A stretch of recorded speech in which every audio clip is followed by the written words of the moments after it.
Hey everybody, our girl Carrie is back. Tonight was the season 7 premiere of Homeland, and we're ready to get back into spy mode. You're tuning into the destination for TV superfan discussion, AFTERBUZZ TV.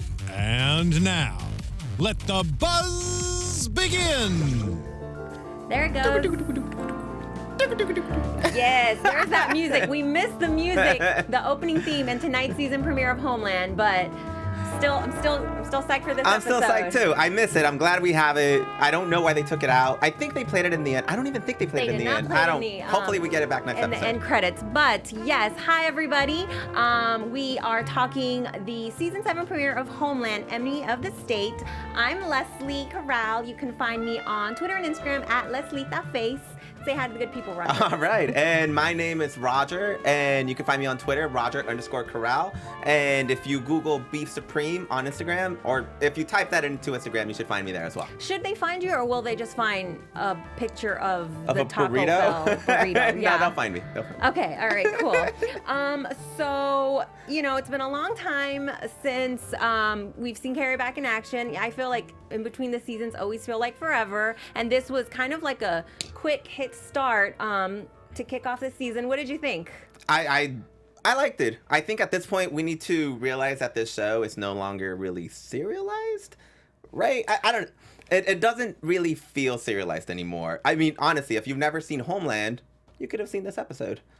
I don't know if I completely agree. I feel like it's definitely more season oriented, as opposed to in its heyday of its early seasons when the storylines overlapped the seasons. But I think it's still serialized. So this episode sort of started with a super strong commander-in-chief, President Keene, who super strong. At the beginning of last season was like, a very democratic, very level-headed, sort of naive commander-in-chief. And now she sort of went into almost like Carrie called her a fascist, essentially. And she's out for blood after the assassination attempt on her life and the coup, essentially, last season. And she's out for blood, and we already got our first death of the season. Just like that, right? It's a little authoritarian. I don't know what to think of it. I mean, honestly, I feel like this show was always supposed to be what happens in the background while we look at the faces of public policy and of government. I think with the election of Keene last season, it starts to feel like Homeland is no longer about the behind the scenes people. It's now about it's all front and center. And I don't know. Maybe it parallels government now. I mean, I feel like at this point with the current administration, we know FBI directors, we know heads of housing development, we know like every single department. So, in that sense, it probably parallels. It's crazy. And things lately today seem crazy. So nothing on the show seems so far-fetched anymore. Though they did, like you said, so they ended up with the murder, right? I'm assuming it's a murder. So we're talking about General McClendon McClendon. Sorry if I'm saying his name wrong. So at last season, he was basically the guy running the mastermind, the coup against President Keene. And, it was thwarted. Carrie, Quinn, R.I.P., I still miss them. But so now Keene is like, she's essentially going after everyone in the FBI.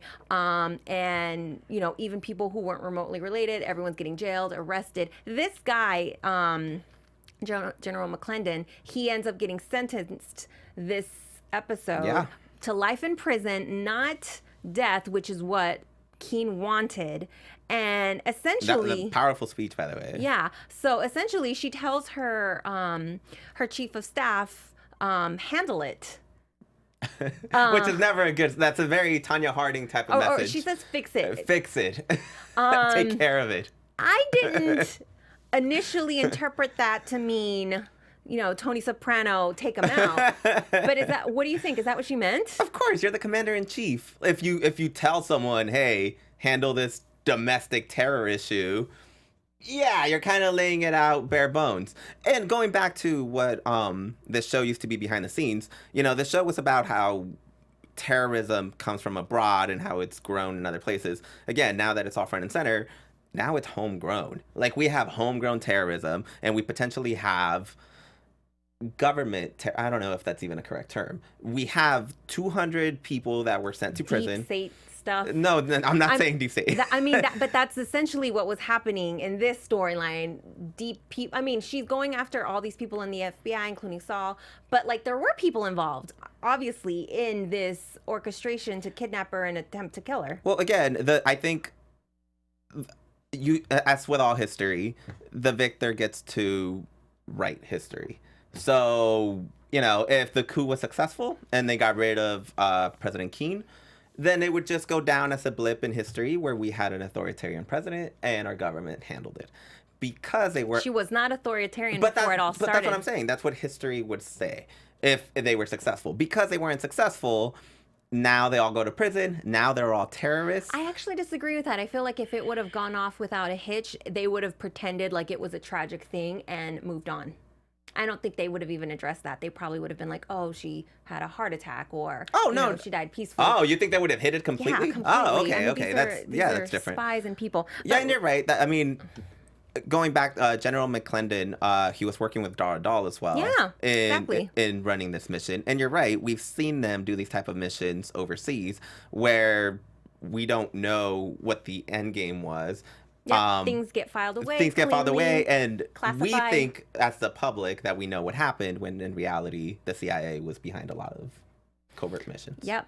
Okay, so yes, obviously Keane is going to be a big, powerful force this season. I'm guessing she's going to be a little unpredictable. So Carrie called her a fascist in the very beginning of the episode. Do you agree with that? No, I think you could have fascist tendencies. And I think, we had this debate before we got on air. I think she has every right to be paranoid. There was an attempt on her life. Yeah, and she says that in this episode. She was like, never before has it been this drastic. And this was, I think, I don't remember if she had taken office, but it was like she was barely getting in there. I know. I mean, I would say, Lincoln had his life taken, but this was the government coming after you. Yeah. The U.S. government was trying to get rid of their president. And it wasn't even, it was their intelligence agencies that were trying to get rid of it. So it's not even like elected officials either. So it's a scary thought. At the same time, these people do swear an oath to the Constitution, and it's a matter of where you fall on who is correct. I think they're all patriotic and all American. I think the running theme this season, and a little bit of last season, but continuing, is going to be paranoia. Everyone's going to feel paranoid, not knowing who to trust, not knowing where to turn to. So the episode begins with Carrie. She's back at her sister's. She is unemployed. Franny's she looks a little bigger. Does that mean we skipped a few years? It does, right? I mean, she was like in grade school last season. Well, we didn't skip a few years because, I don't know, maybe they just got a bigger kid. She just looked bigger. If we skipped a few years, that means, We didn't skip a few years because Keen's still in office and this kind of still is unraveling. I think they just maybe got the girl's a little bigger. A year or two? No? I don't think so. All right. I don't think so. And we see her sister's daughter, who's now a teenager, and she's very Danish. She is Danish. She's very socially conscious. She a little bratty to her father, basically saying you're a sellout because you're still part of the government that's investigating these people. And they have this little thing. I didn't even realize this until I looked it up later. We haven't seen Carrie's sister since season 4. Is that true? Yeah. Isn't that crazy? It's season 7. So I can't even buy that. That's weird. I checked on IMDb. And it sucks because I feel like her sister always plays the same role of she's always doubting Carrie, and going along with the paranoia thing at, before the end of the episode, she kind of accuses her of being crazy again, or maybe going off her meds, or becoming unhinged again. But I feel like she doesn't realize Carrie legit is a super spy who really does stop the SHIT from hitting the fan all the time and potentially saving the country. She doesn't know this. I know, but she always doubts her. It's that your sister, not all the details, but that she's involved in some really deep integrated stuff, but yet she's always just if anything, doubting her. I think I'm not a big fan of the family storyline. I feel like every time Carrie goes there, it's so she could, regain everything back, get in the right state of mind after all the stuff that she goes through. But I'm not sure if I, as a viewer, care. Well, no, but Carrie is, at the end of the day, not the most stable person. So realistically, she would have to live with a family member or live with someone. Yeah. I mean, and she's the one that provides her the meds. Like, we get to see a lot. I think she has a doctor, probably. That. No. I think they changed it this episode. I don't remember. If anyone remembers, let us know. But her sister used to provide her with her medication because I think that was many years ago, though. Well, because that's part of the CIA. Well, many years ago because she was. You're right. She probably has a doctor now. I mean, she's not in the CIA anymore, so she. You're right. She could get it anywhere she wants. But I think her sister, it's family, and anytime you're family, you don't look at your sibling as their career. If your brother or sister is a teacher, a firefighter, a government official, you don't talk to them that way. You talk to them as your relative. So, I mean, I'm okay with that. I just feel like I need her to show respect to my girl, No, Carrie. she's not gonna. Carrie's a badass. Respect that name. Oh my God. So yeah, she's like, oh, don't worry, I have a job interview today at this company. Lies. They're all lies. Carrie spends a lot of this episode really working really hard to put together this meet between a senator named Sam Paley, who is the good wife Dylan Baker, and this new character named Dante Allen, who's her source. Yeah. Who is currently interviewing all of the people that are getting detained and arrested. We're told she's just FBI. an old friend, right? Yeah. He's from what I could see online, this isn't a character we've seen before. He's new, but apparently he has a history with Carrie. They've worked missions before, and so she's really trying to force together this meet. The senator doesn't really want to meet. He's like, it's too late. He doesn't really want to come forward and testify, putting his name out there because of the potential of getting arrested or whatnot. And she just like, really stubborn about making this happen, and it kind of blows up in her face. Yeah, I mean, she still has the bug, and I feel like that's why she was a great CIA agent. What the show always told us is that you don't rely on talent. She's always been a talented person, but what got the missions through the end of the day was her drive. She always relentlessness. Yes. I mean, how much did we see her fight for things? That's what she does. So even if you you could take the Carrie out of the CIA, but you can't take the CIA out of the Carrie. Oh my gosh. You can't. You can't. She has it. Like, she wants to. The whole time I was like, what are you doing? No one cares about what you're doing. Like, no one's like paying you for this. What are you doing? No one's paying her for this, but this is genuinely her feeling like there has been a huge wrong that needs to be righted. Saul's still in jail. Apparently, a lot of people are in jail and being denied their civil rights and so forth. They might. I think they're getting their civil rights. It's questionable. They kind of allude that they're not, because I don't even know they're the defense. If the public's being made aware of exactly the degree of how many people are being arrested, and at the same time they're getting fed the people who are following the Alex Jones types character, what's Brett his name, O'Keefe. That's right.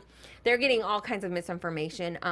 But so, Carrie does the whole spy thing. She checks into a hotel. She checks out. She gets her wig on. Can I say I felt bad for the guy that said that guy was exposing himself in a corner? I know, yeah. So she notices that her source is being tailed, and she goes and just outs a guy right there on the lobby. And it's funny because, with the whole Me Too thing and people trying to be careful, she's just like, yeah, he's exposed. And they were quick. They were like, I mean, not that they wouldn't, but they're also trying to protect themselves. You think the Me Too movement got them to go? Well, to no, react but faster? I just feel like that's a nod, guys being creepers all the time. No, we don't have time to question. He did look a little suspicious. I'm not gonna lie. But she took care of business, so she gets her source, Dante, and this is where I was confused, because so apparently he hadn't agreed to meet with the senator. He kind of didn't know why he was meeting with Carrie, but he's down to do all this super secretive stuff, and then he even gets in her trunk. And he still doesn't even really know what's happening. So for a guy who's like, oh, I don't know, you were still really down to kind of follow along. I think the introduction of this guy was a little off. Once he finally gets to see what the plan is, he's like, oh no, I'm not doing this. But jump in my trunk and let's do all this. Oh, okay. He did kind of resist at first, but he got in there, and then I guess he was there for an hour. During that hour, she has to change course of plans, and so she gets her niece to bring her the keys of her brother-in-law's office.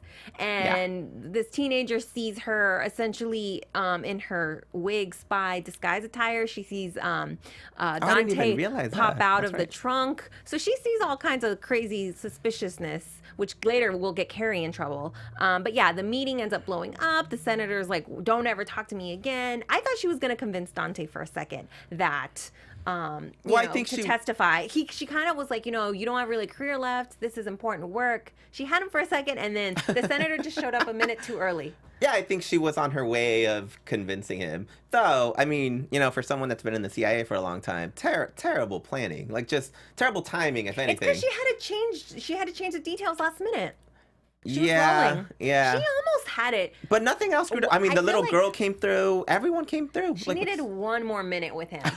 One more minute, and I think she would have gotten him on board. I think she's going to eventually get him on board at some point this season.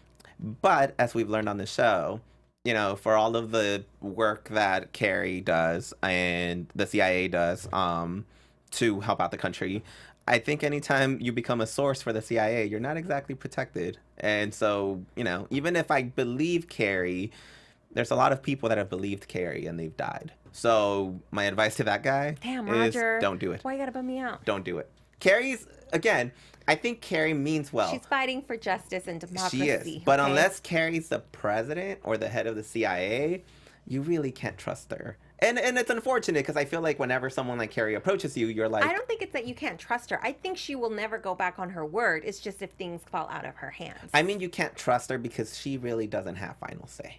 Well, it's not final say. Circumstances happen. They do. For the most part, she always... If you want someone on your side, you want Carrie on your side, though. Oh, definitely. She's like, she's a mad dog. Like, she knows how to go after things and she'll leave her bite on you. But... like I said, when we used to see her work with the CIA, she would tell someone something and then her superiors would override that. And it was the same when she worked for that private company. It was the same anywhere she went. She's not the boss. So you're right. She should be the boss, though, because I feel like her instincts are almost always right. They are. Carrie gets a lot of crap because she goes on her stuff, but when is she ever, wrong? I feel like hardly ever. Hardly ever. Sometimes things happen, but she's almost always on point. Yeah. I feel like we still haven't gotten to see the depth as to how bad all of these detainments and arrests are. And I feel like if Carrie went from being Keen's, right-hand secret advisor last season to now calling her a fascist, it's because things are really bad and maybe we just haven't seen the depths of that yet because she's fighting really hard to stop this. Well, can I ask why does President Keen not even want to see her? I don't think we ever got a real answer for that. So, I mean, okay, so... Right? There's no reason for this. Okay, so at the end of last season, yeah, her life was saved by Carrie and Quinn. So you're right. At some point, Carrie's on the outs. I just realized that. Well, okay, so remember at the end of last season, she told Carrie, or her people told, I think it was her chief of staff, to go tell the intelligence community, don't worry, you're not going to get prosecuted. We're just going to investigate this thoroughly, but there aren't going to be any arrests. And then 2 seconds later, there were all these arrests. So maybe it was Carrie herself who put herself out because she felt betrayed by Keen. Yeah, that's fine. But we see her go and beg to go inside and talk to her in this episode. So obviously... To Keen? Yes. She's like, let me in. She unless that was in the preview. I remember her yelling to her because she wants to talk to her. This episode? It was either this episode or in the preview. I don't remember that. Oh, well, I must have made it up. It happened. But that's what made me think, why is President Keen not taking her in? What's the problem? If I'm wrong about this image and I just dreamed it, I'm sorry. I'm not 100% sure what you're talking about. But I'm sure at some point they will interact. I feel like maybe at this point... Keen doesn't trust Carrie, or maybe I just think right now she doesn't trust anybody. But you can't govern a country that way. You can't. I feel like the coup and assassination attempt just completely shook her because it didn't happen from another country or even a homegrown terrorist. It happened within the government. And I think that's what has her so shook. Yeah, because that means that you can't even trust the people that are working below you. So that's why, even though I do think she's acting, she's obviously abusing her power. I get it. If there was, I get it. Anyone who's gonna be, a little crazy, in her circumstances, I don't know I understand it. I don't know how far they're going to go in terms of trying to villainize any side. Maybe they'll just be neutral overall, but I get both sides. Again, we've seen Dara Dahl do pretty suspicious things. I mean, And he's in jail for that. He's in jail for the coup, but The suspicious things caught up to him. Yeah, they did. But again, all these agencies work in favor of the country. And again, you could disagree on the degree that they do that. You could disagree on even that agency existing. But the point is, I think both sides are looking out for the best of the country. And so that's what makes it difficult, because we don't know what the right approach would be in such a situation here. I don't know if I agree that both sides are looking out for the best. I think the whole, conspiracy against Keen last season, I feel was almost rooted in sexism. And I feel like they showed traces of that last season. They were really like, hostile towards her from the very beginning, and it was like a boys club that she did not want to play a game along Yeah, I remember that. play a game with, and that's their first instinct, is to remove her. I felt like that was a really drastic move. So I think Dara Dahl's character is super interesting, but I was really happy to see him eventually in jail. I honestly think if that is the case, I wouldn't be surprised, because the image that we saw was that it does seem a little rooted in sexism. You're right, but I want to believe that these are. This episode when we were seeing O'Keefe on the run, and he had to have his... Okay, but O'Keefe's not part of the government. No, but he was part of that conspiracy. He was. He was a puppet being used by the CIA. But he was still involved. Of course he is. He was Just like Alex Jones he was meeting and with Dahl. So and then in this episode he was like, oh, she must be hormonal. Like they keep like referencing that.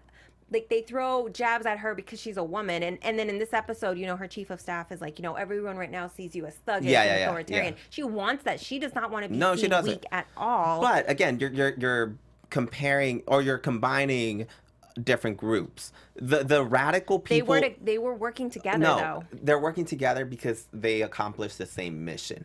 But to say that the CIA this whole time wanted to oust the president because of sexism, I'm not saying it wouldn't be possible. I said there was some roots of sexism I wouldn't be surprised. in their mission. Yeah, that's fair. So we see a lot of interaction today with Keen and Wellington, who's her chief of staff, her right hand guy. She goes to I guess like a closed court proceeding for the sentencing of McClendon. Yeah. And strongly advocates for them to give him the death penalty. And he, till the very end, shows her no sign of respect. He won't even take a seat. That's right. Until the male judge tells him to take a seat. So it's still like he is still like telling her F you till the very end. And she called it sedition. That's what it is. Yeah, exactly. So she didn't get what she wanted, which was a death sentence. I feel like that's where I was like, he's still spending the rest of his life in jail. I feel like for her she really wants to see him dead. That now you're crossing the line into vindictive. Oh, I don't think so at all. I think it is, because she was basically saying if we don't sentence him to death, we're basically saying we're basically condoning another attempt on my life. And I think that was a little drastic. I think these are interesting questions because, I might have my history wrong. I don't think we've ever had a coup attempt in the U.S. that we know of. I think early on, back when the White House was set on fire many, many years ago, I think it might have happened then. I can't exactly remember.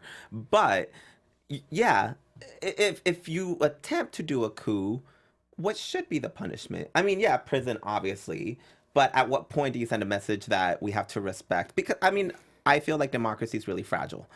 And even with the current administration, anytime you speak out against democracy, anytime you speak out against the foundations of democracy, journalism, the free press, you pick away at it. And once it's gone, it's hard to get back. And so if you have someone that attempts to do a coup on your administration, I don't know if I fault her for going that far. No, I get why she wanted to have him receive the death penalty. But once the jury makes its decision, I mean, again, as much as it sucks, and sometimes people don't like the decisions of the justice system, I mean, if she's a president upholding, the laws, she should still Oh, I'm sure she respects it. Well, no, because then she said, go fix that. So, and you took that as go kill him, which I was did. like, maybe he can sway another court thing. I don't know. But I mean, by the end of the episode, he's dead. So we're assuming, we don't know how he died. So the episode ended with him dying, and that was a big shocker. Okay. So they have this whole scene where he has to strip down, bend over, spread his cheeks, cough. They check his mouth, a whole very degrading act. And it was probably still very satisfying because he was still a bad person who did this bad thing, right? I don't know if he's a bad person. I don't. Again. I mean, he tried to overthrow the president. I know. I think if we try, you know what? I'm not even going to speak about the current administration, but be careful. But I feel like, again, it's understandable, and I think a lot of people, whether they come from both sides, everyone wants what's best for America. Oh, I'm not. And this is a general. I can't follow you there. Okay. I can't follow you there. But so the guards eventually leave the room, and he's alone, and he's getting dressed. And at first, it's like, is he having a heart attack, some kind of stroke? And then he collapses, and then we do see like a guard or some kind of security person watching him in the monitors. And obviously, they're just watching him die. They're not attempting to go see if there's anything wrong. You're right. I forgot about that. So there's orders, obviously. So exactly. That's intentional. And it could be like a Scandal B613 thing where maybe they like pricked him in his mouth and his shoulder and gave him some sort of lethal something to kill him instantly. And again, we're left with this question of, was it Wellington, on the orders of Keene? Is it another Is it again something else? Someone eventually made the call, and now he's dead. So he was murdered, essentially. He's not going to spend. Again, he got what she wanted. She did. It might have been a misunderstanding. We don't know. But you're right. I think in the end, you should respect, again, democracy's fragile. You should respect the court process. And if she went over the decision that was made by the court, then yeah, that's un-American. Do you think she did it? Do you think that was them? I'm going to keep saying I wouldn't be surprised. That's so easy. Okay. Another storyline. This episode was Wellington going to visit Saul in prison or in jail, and basically saying, we need your help, because he sees that Keene is sort of unraveling, and he sort of makes him an offer, like, come back, be a national security advisor. And Saul sort of puts the stipulations like, yeah, but you need to start releasing these people. I'm not going to be her puppet. And he turns down his offer because Wellington says, I can't promise that. See, I'm still thrown off by everything. Does she know that he went? Like she said, I mean, he went to the prison and said, not the prison, the jail. And he said, we're going to offer you this. Is this coming from the president? Like, it seems weird. I think this was his own.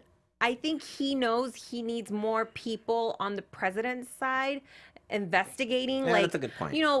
I get why she wants to arrest everybody, essentially. I don't think it's right, but I get why she wants to do it. She arrested 200 people. But I don't know if that's effective. Really, if you had like one or two people like Saul and Carrie actually investigating the few people who are actually involved, I feel like, if anything, they're wasting time, like, arresting and interviewing all these people that probably weren't involved. It was probably a select group of people. If you have someone smart, like, and effective, like Saul, could get to the bottom of it quicker. Again, that's easy to say. If your life is on the line, you don't want to take any chances. So we put them all in jail. We allow due process to occur. And if they... Why are you so radical?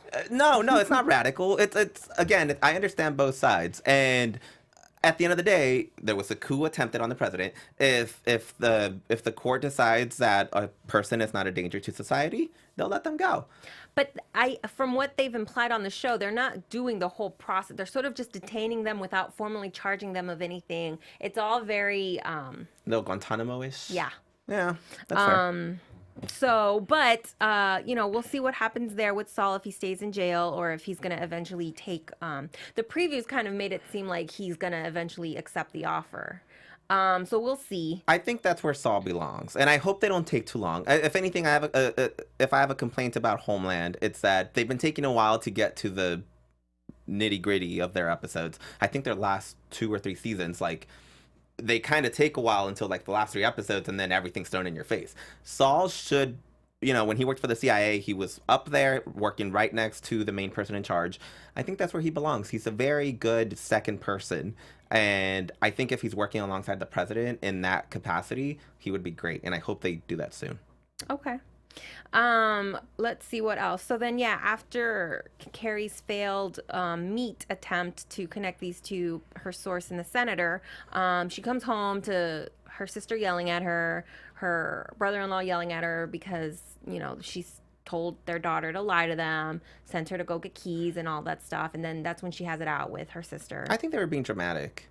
Like, okay, you told them to lie because you're working a mission. Like, it's not like she told them to lie because she's going out to a strip club at night. Like, calm down, people. It's funny because when Josie went to go meet Carrie, and Carrie was like, "Oh, who's Franny with?" and Josie was like, "Oh, this guy." Oh yeah, the crazy lady. I was surprised that Carrie was so nonchalant about that. About who's taking care of her What own was daughter. Her name, Jason?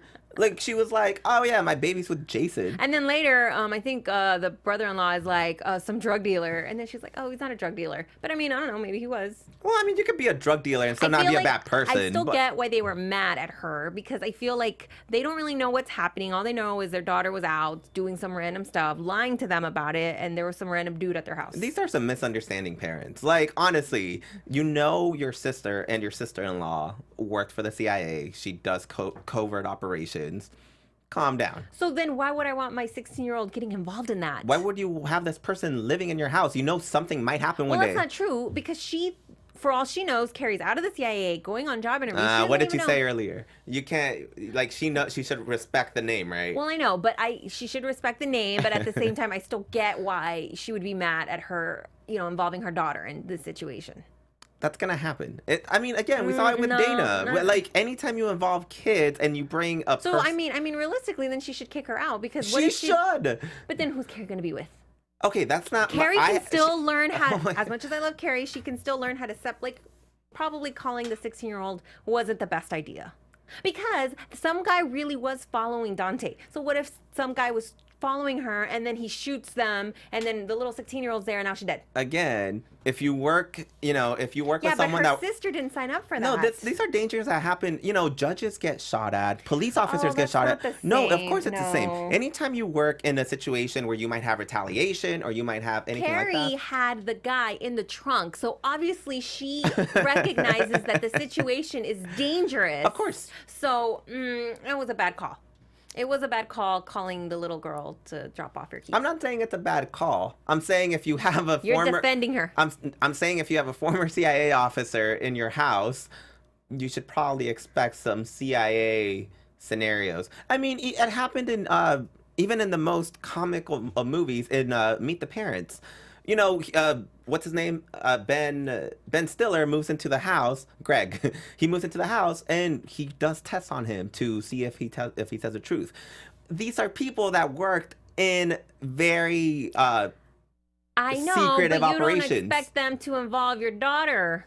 I think you should expect anything. No, I don't agree with that. Okay. And I like that I brought back Meet the Parents, by the way. Great movie. Oh, okay. Random. So yeah, and then at some point her sister, we kind of mentioned it earlier, accuses her of maybe not being on her meds, or kind of says, are you okay? Should you see, a therapist or something? And to be fair, do we know if she's on her meds? We don't know. She told her she is, but, Carrie does lie sometimes. I mean, she lied about her job interview. She has gone off her meds. She has gone on her meds. The episode started with her, hitting a treadmill pretty hard, listening to her jazz music. Right. So it makes me think maybe she's in a good, healthy place. But, and maybe it's just the current state of affairs that has got her, acting crazy, because they're crazy times, sure. Or maybe she is, maybe losing it. I think she's bored. Oh, wow. She's bored. Again, she has the itch. Like, she used to be out in the streets. She was in Afghanistan. She was in Iran. Like, she was in all these places where she did work. And she's not doing anything anymore. She's not contributing to society. Yes, I get that this is stuff that she's passionate about, but I genuinely think she's not doing it because she's bored. I think if she could have a nice, calm life with Franny, she could. Oh, you are. But that's not true. It keeps calling her back. Like, her friend Saul is in jail, and all these other people she knows are in jail, and I feel like she strongly feels like she has to do something about it. That's fair. You're right. Saul is in jail. I mean, come on, Saul. He's a No, good person. you're right. He's good people. Also want to mention that. So we saw Max. Randomly, Max is just like, he's still there Wasn't after he in all of season these 1? seasons. Yeah. Like he's still like randomly in there. He, I guess at some point, installed all of these security cameras in Wellington's apartment. Yeah. And now Carrie's spying on him. That's her right-hand man. I mean, I was like, Carrie, like, up until this point, I was like, fine, whatever. The 16-year-old, that wasn't good, but whatever. She's still in her mission. Now she's literally spying on the chief of staff of the United States. This is what she does. If I had a friend that was like Carrie, like a la season 1, spying on Brody. Yes, she spied on Brody. I'm pretty sure she spied on Saul. Like, that's what she does. On Saul? I don't remember. I think she. You like to throw things out there. I do. Well, because Saul, remember, had his girlfriend or his wife, and I'm pretty sure she used to get mad that Saul would go out into missions with Carrie. But now I'm just rambling. But I don't even think the chief of staff is that bad. I don't know, but maybe I'm not paying attention enough. I don't know if it's bad. I think she just wants to keep a tab on the administration because, again, for some reason, Keen does not want to speak to her. And it sucks because in itself, she's breaking the law. Oh, I don't think Carrie that's ever. always be Yeah, she breaking the doesn't law. care. She broke the law the minute she didn't declare her I feel like one meds. of these days she's just gonna end up going down for some stupid little law she broke. Actually, you know what? I wouldn't mind that because that's kind of how Brody died, and that's how Oh no, Brody died like in a very public execution. No. Way. Yeah, but didn't he still get his star? I don't know. I don't know if I don't remember. I don't think he did, and I think she was upset about that. She put a star. I think she wrote his name. Oh. So again, people like this don't get a public ceremony. They die heroes in secret, and the same with You know who died as a hero in Quinn. secret? Quinn. Quinn. So, if anything, these are all, you know what? We're being foreshadowed. You're right. So we have to talk about this. Quinn was not mentioned at all this episode.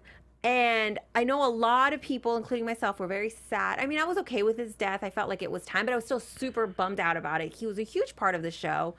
You were even saying that at the end of last season, there was like a thread or a petition. People put out an ad in one of the major entertainment magazines boycotting the creative team. I forgot the hashtag. Not My Homeland? Because Not they killed My off Homeland, Quinn? yeah. And it was all because of Quinn. I mean, last season, he really did die like a hero. It was so hard to see him just suffering and unwell last season after, being chemically poisoned and all that stuff. But he still dies saving the president-elect, but no one knows about it, and they didn't mention it, which kind of sucks. I think I'm okay, because again, I mean, when Brody died, he died. No, but you still see her sad and mourning over it.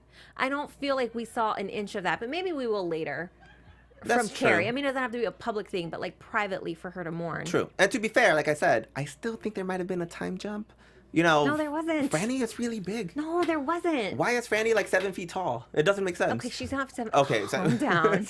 Okay. So, let's get into predictions. Okay. Oh. And now, your AfterBuzz TV predictions. Okay, so this is not really a prediction, more as like a wish. I really wish You just completely that they bring back some kind of theme for Homeland and not just do like the title card. I need to see a theme with like flashing faces and Carrie the theme song, the introduction? Yes, Yeah, with definitely. the crazy saxophone jack. Come on, jazz. Come on, guys, bring it back. So prediction, are they bringing it back? This is my wish. Do you think they'll bring it back? I hope so. I don't You're know. giving Roger yes. answers. All right. All right, yes. Okay, cool. But let's get into the meat of the actual season. Any predictions? I think this isn't the final season, but I think. Do we know this? I don't. I'm assuming. I think Keen goes down. Really? Yeah. Okay. Because even if she's right, you still have to bring the country together. I don't think she's going down. Okay. I don't think so. I So she might go down as a hero. I don't know. But she's going down. she's not gonna go down. Okay. I don't think that. So in the previews, we do see that it seems like Saul takes her offer, right? He's standing next to her somewhere. And it does seem like they say, I hear voices of someone saying that they're making it seem like the general's murder was by Keen, but someone else did it to make it seem like she did it, to further make her look bad and guilty. So maybe it wasn't Keen after all. Maybe it's someone doing it to make her look It's bad. possible, but it doesn't matter. Public perception is all that matters. Exactly. So I could still see her Someone going like down. O'Keefe, you know, could easily be someone behind it. By the way, we didn't talk too much about it. But, I was about to thank you for not. but him this episode, he's an annoying character, but obviously he's meant to. He's meant to be kind of disgusting, and you know, he says lies all the time. He has a clear agenda, but I feel like they still try to sprinkle in like he's a real person. You know, his interactions He's with everything his that producer. is part of what is Trump, and I think that's disgusting. So the less we talk about him, I'm happy about it. Well, okay, so I again more of a wish. I hopefully we see him go down and caught at some point because in this episode he almost got arrested, but I guess the local police are fans, so they let him get away. But hopefully he at some point gets caught and questioned. Freedom of speech. Any other predictions? I think that's all I got. I think Keen goes down. All right, cool.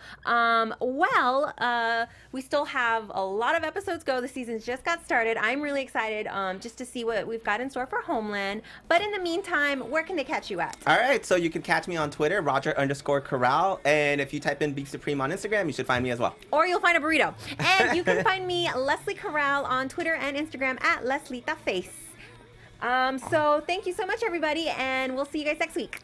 Woo! From executive producers Maria Menounos, Kevin Undergaro, Phil Svitek, and the entire AfterBuzz TV staff, we would like to thank you for listening to the AfterBuzz TV network.